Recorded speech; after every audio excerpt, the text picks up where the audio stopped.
The insignificant assessment. The Galactic Assembly's main chamber gleamed with technology that could bend space and time. Representatives from over 200 civilizations gathered under the crystalline dome on Nexus Prime, the neutral world that served as the heart of interstellar politics.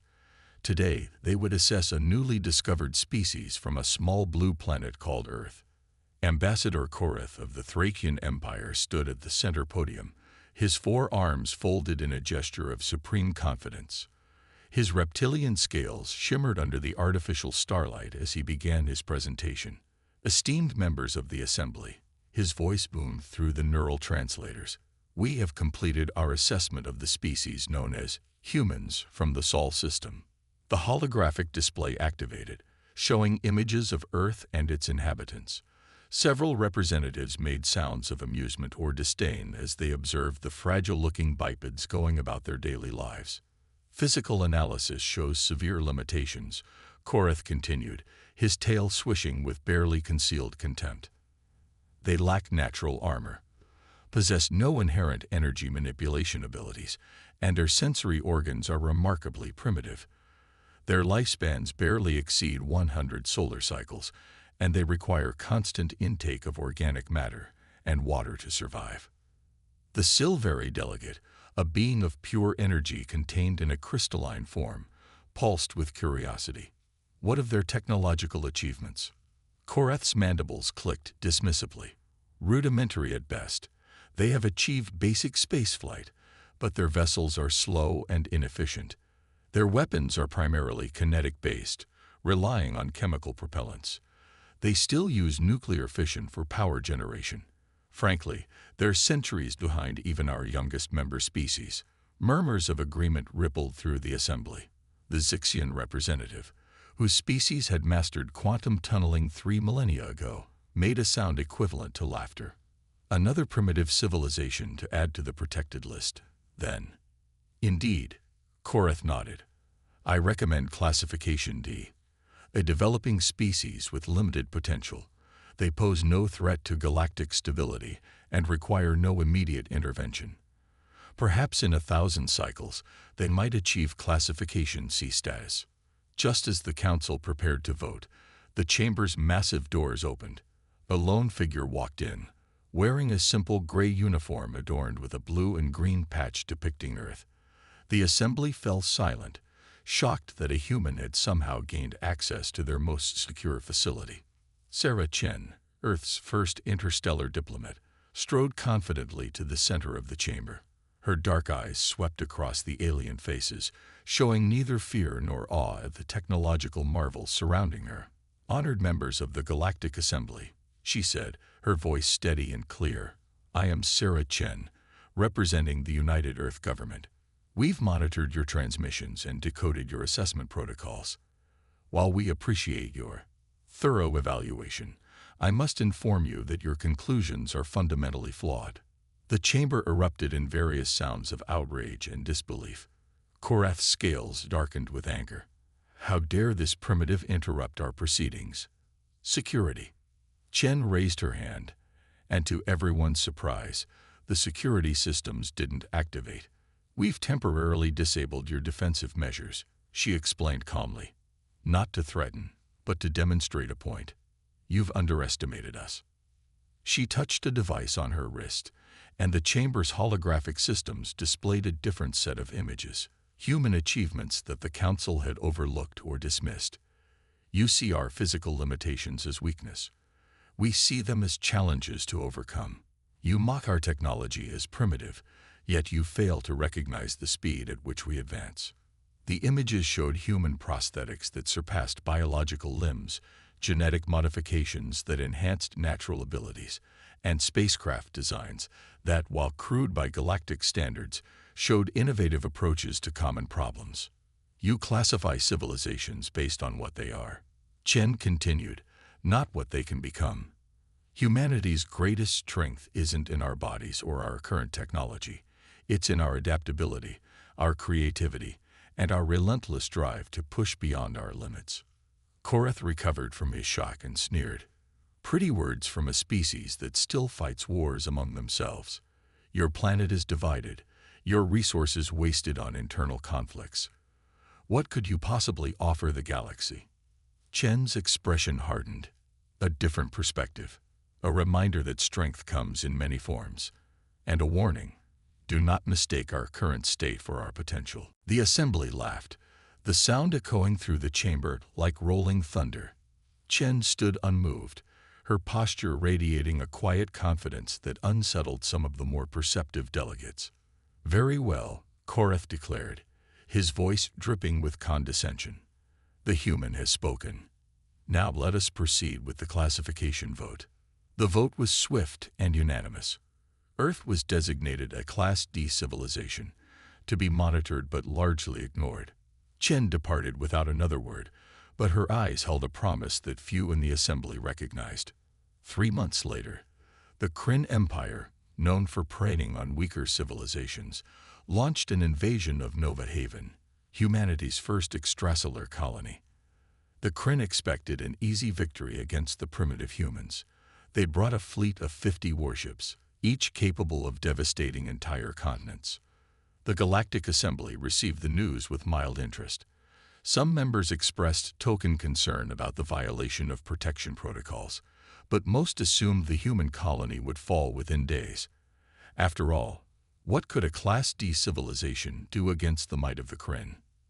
The answer came 12 hours after the invasion began. The Kryn fleet, confident in their superiority, approached Nova Haven in a standard assault formation. They were met not by the handful of defensive ships they expected, but by a human fleet that seemed to materialize from nowhere. 200 human vessels emerged from what appeared to be empty space, surrounding the Kryn fleet in a perfect sphere.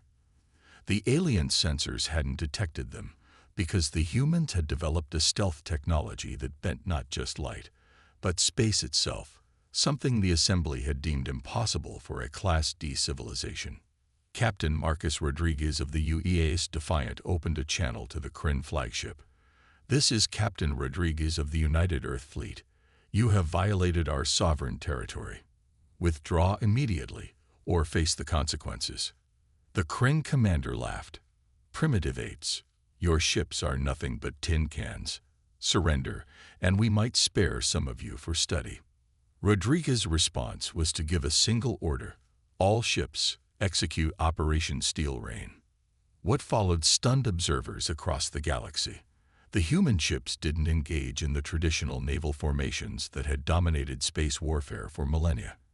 Instead, they moved like a swarm, each vessel operating independently yet in perfect coordination.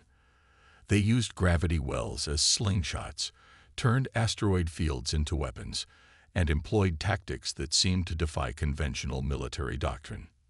The Kryn's advanced energy shields proved useless against the humans' hybrid weapons, a combination of kinetic projectiles and directed energy that phased through defensive barriers. Within 6 hours, 30 Kryn warships were disabled or destroyed, and the rest were in full retreat.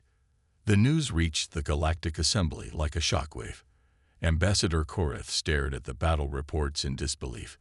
"This is impossible.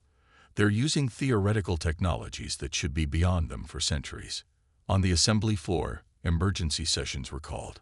The humans had not just defended their colony, they had demonstrated capabilities that challenged the very foundations of the galactic power structure. The question was no longer whether humans deserved Class D status, but how a supposedly primitive species had hidden such advanced technology. Sarah Chen returned to the assembly chamber, this time accompanied by a delegation of human military officers and scientists. The aliens who had laughed at her warning now watched in uncomfortable silence as she approached the podium. "Honored members," she began, her voice carrying a weight it hadn't possessed before. "I believe it's time we had a more honest discussion about humanity's place in the galaxy." The real story of Earth was about to be revealed, and the galaxy would never be the same. The Steel Revelation. The emergency session of the Galactic Assembly convened mere hours after the Kryn fleet's humiliating defeat. The chamber buzzed with nervous energy as representatives whispered among themselves, stealing glances at the human delegation seated in what had previously been the observers' gallery. Sarah Chen sat at the center, flanked by Admiral Jonathan Hayes and Dr. Alina Petrova, Earth's leading theoretical physicist. Ambassador Korath's scales had taken on a sickly pale hue as he reviewed the battle data for the dozenth time.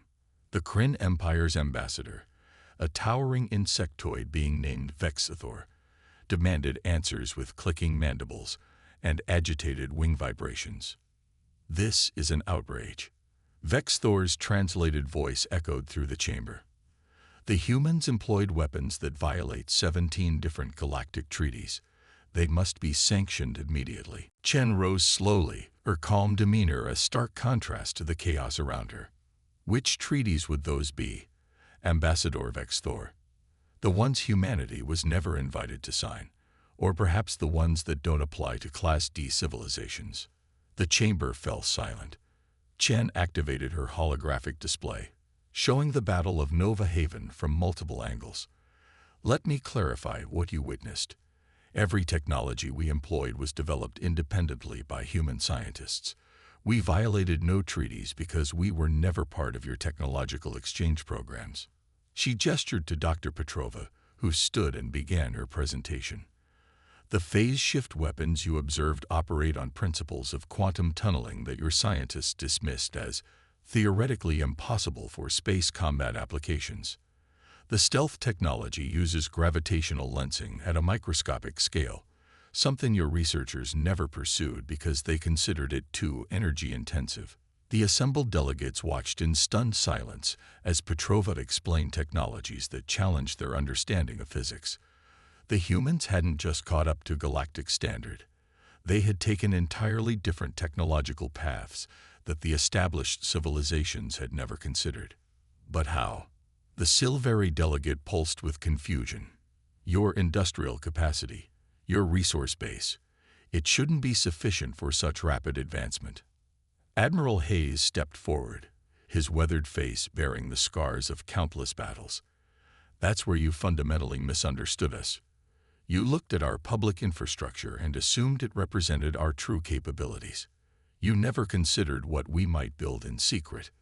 The hologram shifted to show massive construction facilities hidden in the asteroid belts of the Sol system, underground complexes on Mars, and shipyards concealed within the moons of Jupiter.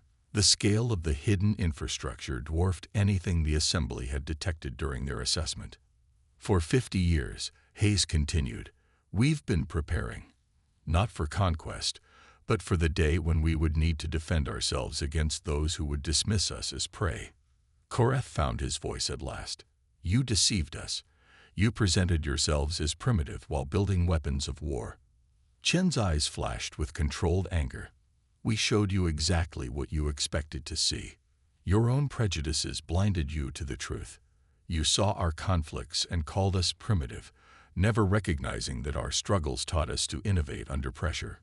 You saw our physical limitations and called us weak, never understanding that overcoming weakness breeds strength." She turned to address the entire assembly. "The Kryn attacked us because you labeled us as defenseless.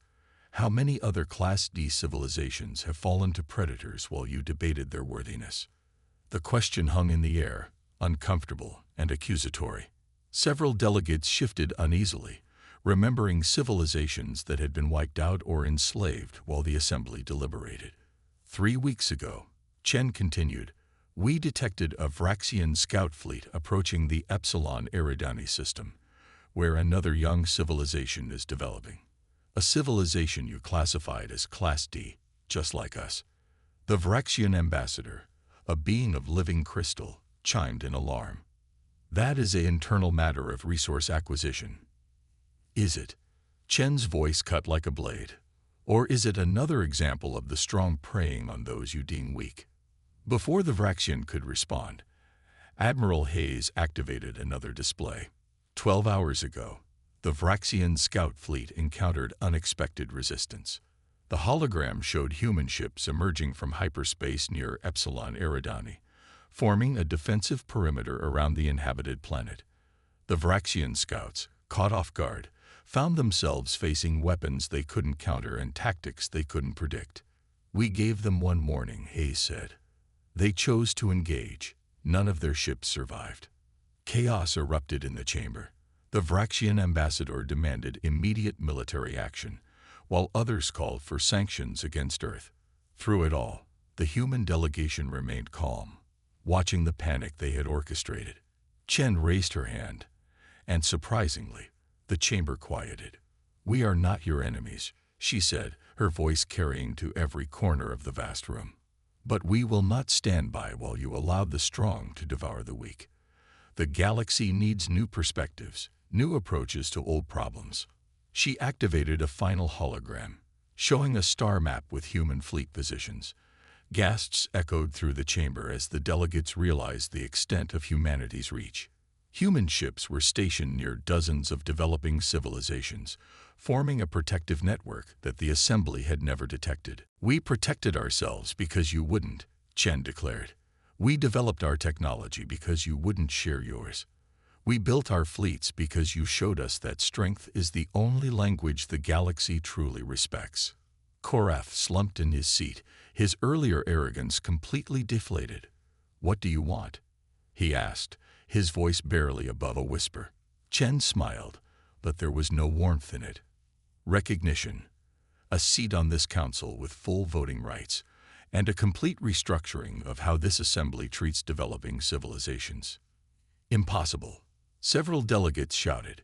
"No species has ever advanced from Class D to Class A in less than 1,000 cycles." Dr. Petrova stepped forward again. "Then perhaps your classification system needs updating. We've prepared a demonstration that might change your perspective." She nodded to Admiral Hayes, who spoke into his communicator.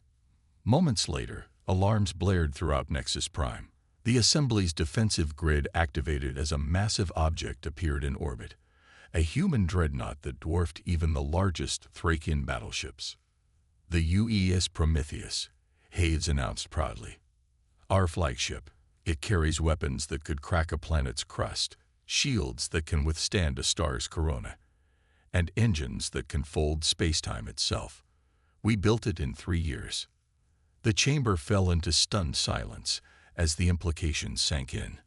The humans hadn't just caught up to galactic technology, they had surpassed it in ways that defied conventional understanding. "You have a choice," Chen addressed the Assembly. "Accept us as equals and benefit from our unique perspective, or continue to underestimate us and face the consequences. We've shown you what we can do when threatened. Imagine what we could achieve as partners." In the depths of space, human fleets continued their vigil, protecting the weak from the predations of the strong. The galaxy had dismissed them as fragile, but humanity had forged itself into steel through the fires of adversity. The old order was crumbling, and from its ashes, a new alliance would rise, one where strength was measured not by natural gifts, but by the will to overcome limitations and the courage to stand against injustice. The vote that followed would reshape galactic politics forever, but the outcome was already clear. Humanity had not asked for permission to claim their place among the stars. They had taken it, and in doing so, forever changed the balance of power in the galaxy. The Reckoning. 6 months after the Prometheus demonstration, the reconstructed Galactic Assembly Chamber hosted its most important session in 10,000 years. The hall had been redesigned to accommodate new security measures that ironically incorporated human technology. Sarah Chen took her place at the high table, no longer as a petitioner, but as Earth's permanent representative to the Council. The transformation had been remarkable. Dozens of previously classified primitive civilizations had been reevaluated, their true potential recognized. Human advisors now worked alongside established species, sharing insights that challenged millennia of conventional wisdom. Ambassador Korath, humbled but wiser, called the session to order. "We gather today to formalize what has already become reality: the integration of humanity into the highest levels of galactic governance." Chen stood, her presence commanding attention in a way that would have seemed impossible a year ago. "Before we proceed, there's something the Assembly needs to understand. A truth about humanity that we've kept hidden, even from ourselves." The lights dimmed as she activated a holographic display unlike any the Assembly had seen before. It showed Earth, but not as it existed now. This was Earth as it had been millions of years ago, with continents in different positions and oceans that no longer existed. Our archaeologists recently made a discovery that rewrites human history, Chen began. Deep beneath the Mariana Trench, we found ruins. Not primitive structures, but the remains of a civilization that surpassed anything in the current galaxy. The hologram zoomed in on underwater structures that defied explanation. Buildings that seemed to bend space itself, machines that operated on principles unknown to modern science. Genetic analysis confirms these builders were human, or rather, what humans once were. 15 million years ago, our ancestors achieved technological singularity. They transcended physical form, leaving behind only traces of their existence. Gasps echoed through the chamber. The implications were staggering. Dr. Petrova joined Chen at the podium, adding technical details to the revelation. We found records indicating that our ancestors deliberately reset human evolution. They left us to develop naturally, with only subtle genetic markers that would activate when we reached certain technological milestones. The hologram shifted to show DNA sequences lighting up in response to various human achievements: fire, agriculture, spaceflight.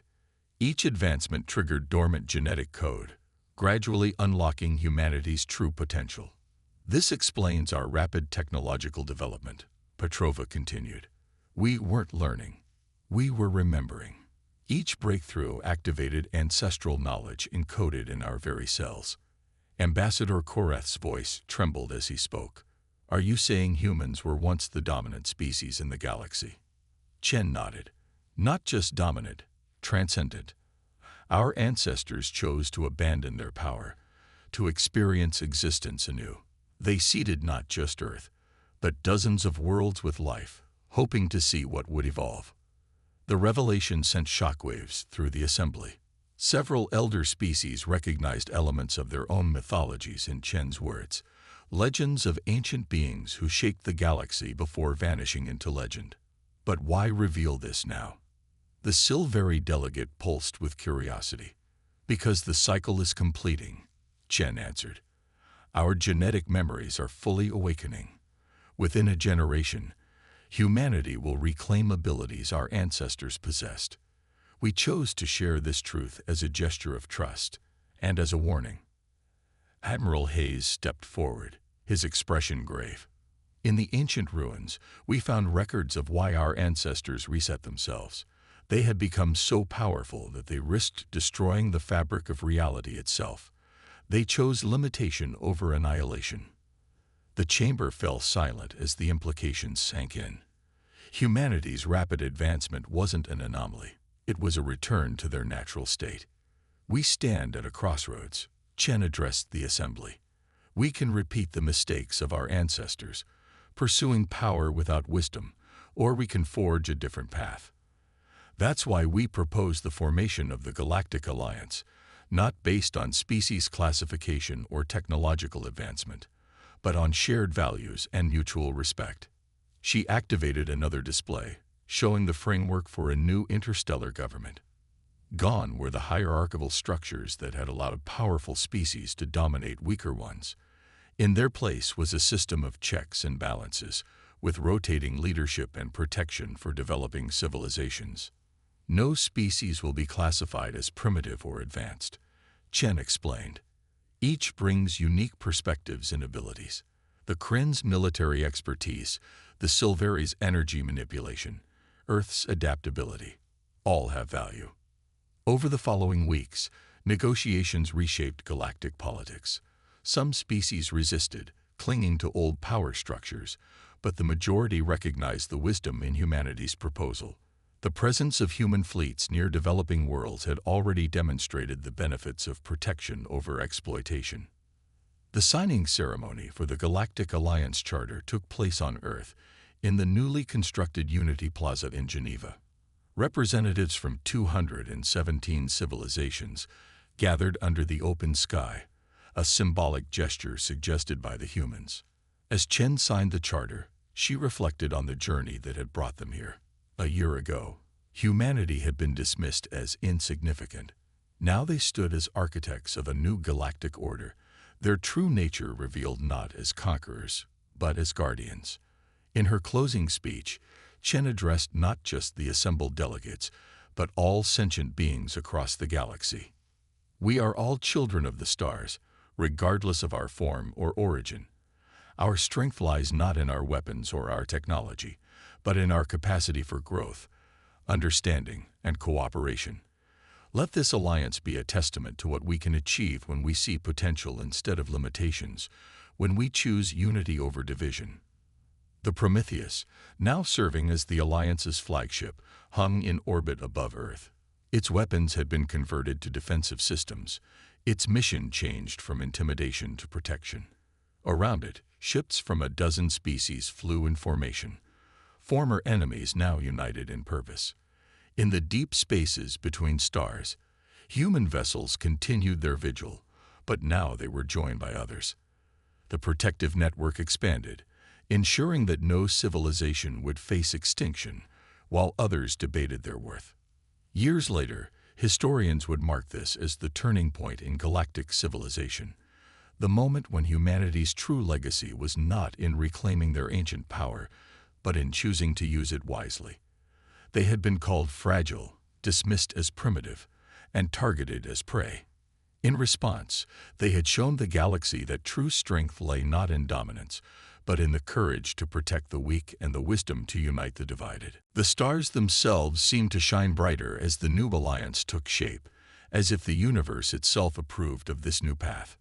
Humanity had returned to the galactic stage, not as the gods they once were, but as something perhaps more important, the catalyst for a new era of cooperation and understanding. In the ancient ruins beneath Earth's oceans, automated systems detected the formation of the Alliance and powered down for the final time. Their purpose was fulfilled. Humanity had passed the tests their ancestors had set, choosing wisdom over power, unity over dominion. The galaxy would never be the same, and that was exactly as it should be. From the ashes of the old order rose something stronger, more compassionate, and more enduring. The age of humanity had begun, but it was not an age of conquest. It was an age of alliance, protection, and shared destiny among the stars. As Sarah Chen looked up at the night sky, she smiled, knowing that somewhere among those distant lights, a young civilization was taking its first steps into space, protected by the alliance humanity had forged. They had been called fragile, but they had become the steel that held the galaxy together. The end was just the beginning.